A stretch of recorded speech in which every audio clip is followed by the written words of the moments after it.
So కోడ్9 డెస్టినేషన్లో రీసెంట్గా ఎవరైతే అఖిల్ అనే పర్సన్ జాయిన్ అయ్యి ఒక కోర్స్ నేర్చుకుని షార్ట్ టైంలోనే ప్లేస్ అవ్వడం జరిగింది. తనతో పాటు తన పేరెంట్ కూడా ఇక్కడ దాకా వచ్చారు. ఒక పేరెంట్ వచ్చి పిల్లలకు సంబంధించి ఫీడ్బ్యాక్ ఇవ్వడం, అది కూడా కోడ్9 డెస్టినేషన్ వాళ్ళకి ఏ విధంగా హెల్ప్ అవుతుంది అన్న వాటిపైన మాట్లాడడానికి మనతో పాటు ఉన్నారు. నిజంగా ఇది ఒక ప్రౌడ్ మూమెంట్. సో ఒక్కసారి ఆవిడతో ఇంటరాక్ట్ అవుదాం. నమస్తే ఆంటీ. అందరికీ నమస్కారం. Thank you. సో ఎక్కడి నుంచి వచ్చారు మీరు? మేము విజయవాడ నుంచి వచ్చారు. అవును. ఓకే, అనుకున్నారా అఖిల్ ఇంత త్వరగా రీచ్ అవుతాడు, త్వరగా జాబ్ క్రాక్ చేస్తాడు అనుకున్నారా? జాబ్ వస్తుంది అనుకున్నారా? అనుకున్నారు. ఓకే, ఏ విధంగా అనిపించింది?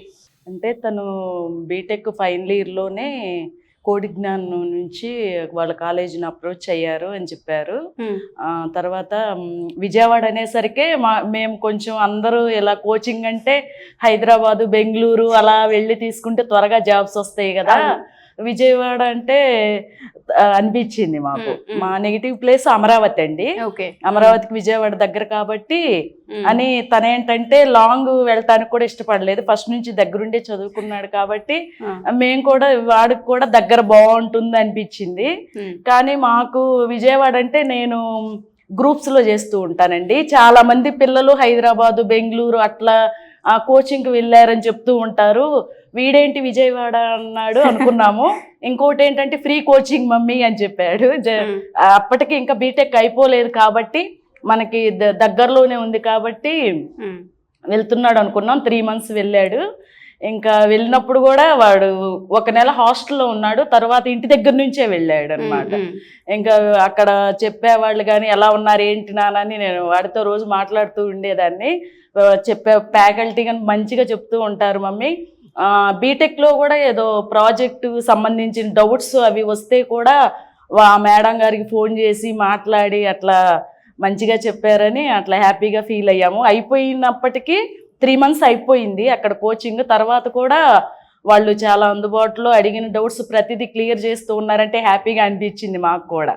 ఓకే, సో జాబ్ వచ్చిందని మీ బాబుకి మీకు ఎప్పుడు తెలిసింది? తర్వాత హైదరాబాద్ తను ఖాళీగా ఉండటం ఎందుకు బీటెక్ అయిపోయింది వెళ్ళాడు. అక్కడికి వెళ్ళినప్పుడు ఇట్లా ఏవో లింక్స్ అలా పెట్టారు మమ్మీ వచ్చిందని చెప్పాడు. చాలా వాటికి అప్రోచ్ అయ్యాడు వాడు. అయిపోయిన వెంటనే రావాలని అనుకున్నాం మేము కూడా. తర్వాత ఇలా దీని ద్వారా వచ్చింది అని చెప్పేసి విజయవాడలో నేర్చుకున్న ఆ కోడిజ్ఞాన్ నుంచి వచ్చిందని మేము కూడా చాలా హ్యాపీగా ఫీల్ అయ్యాం. దగ్గర విజయవాడ అంటే ఏముందిలే అనుకున్నాము, కానీ అదే విజయవాడలో దగ్గరలో అక్కడ నేర్చుకున్న దాని ద్వారానే బెంగళూరులో ఇట్లా కంపెనీలో వచ్చిందంటే చాలా హ్యాపీగా అనిపించింది మాకు కూడా రావటానికి. అంటే ఫంక్షన్ అని కాదు కానీ రావాలి చూడాలి అని అనిపించింది మాకు కూడా. గ్రేట్ అండి, ఒక పేరెంట్ వచ్చి స్టూడెంట్ గురించి అలా మాట్లాడడం. అంతకు మించిన సక్సెస్ ఇంకేం ఉండదు పిల్లలకి. ప్రతి పేరెంట్ కూడా ఎండ్ ఆఫ్ ద డే వాళ్ళ పిల్లలకి జాబ్ అయి చూస్తూ ఉంటుంటారు. ఎంత చదివించినప్పటికీ కూడా మంచి కంపెనీలో ప్లేస్ అవ్వాలి, మంచి ఇన్స్టిట్యూట్ దొరికితే బాగుండని వెతుకుతూ ఉంటారు. ప్రతి పేరెంట్ కూడా ఒక తల్లిగా మీరేం చెప్తారు? సహజంగా ఏ పేరెంట్ అయినా పిల్లలు చదివిన వెంటనే మంచి కంపెనీలో రావాలి, పిల్లలకి చదివిన వెంటనే ఆ చదివిన దానికి తగిన ఉద్యోగం రావాలని ప్రతి పేరెంట్ కోరుకుంటారు కామన్గా. పిల్లలు బీటెక్ వరకు చదవటం ఒక ఎత్తు అయితే అయిపోయిన తర్వాత జాబ్ కోసం ఇంకొకటి నిజంగా అదొక యుద్ధం అన్నమాట. నేను మా బాబుని చూసినాక అనిపించింది బీటెక్ వరకు వాడు ఎంజాయ్గా హ్యాపీగా అనిపించింది, కానీ అయిపోయిన తర్వాత అందరూ ఏం చేస్తున్నాడు అని అడుగుతారేమో అట్లా వాడికి అనిపించింది. మాకు కూడా బీటెక్ అయిపోయింది కదా ఏం చేస్తున్నాడు ఏంటి అలా అడుగుతారు అనిపించింది. ప్రతి పేరెంట్ పిల్లలు చదివించేది ఎందుకు మంచి జాబ్ చెయ్యాలి, మంచి ప్యాకేజ్తో ఉండాలని కామన్గా ప్రతి తల్లిదండ్రులు కోరుకునేది అదే కోరుకుంటాము. మేము కూడా అట్లానే అనుకున్నాము. ఏదైనా పేరెంట్స్ పిల్లలు అనుకున్నది సక్సెస్ అయితే అంతకంటే ఆనందం ఇంకొకటి ఉండదు. చాలా థ్యాంక్ యూ అండి, ఇక్కడ దాకా వచ్చి మీ బాబు గురించి ఫీడ్బ్యాక్ ఇచ్చి కోడ్9 డెస్టినేషన్ అనేది మా అబ్బాయి ఫ్యూచర్కి హెల్ప్ అయిందని చెప్పడం చిన్న విషయం కాదు. సో ఎవరైతే ఆడియన్స్ మా ఈ వీడియో చూస్తూ ఉంటుంటారో అఖిల్ వాళ్ళ పేరెంట్స్ ఏదైతే చెప్తూ ఉన్నారో దయచేసి 1కి 4 సార్లు వీడియో రిపీట్ చేసి వింటూ ఉండండి.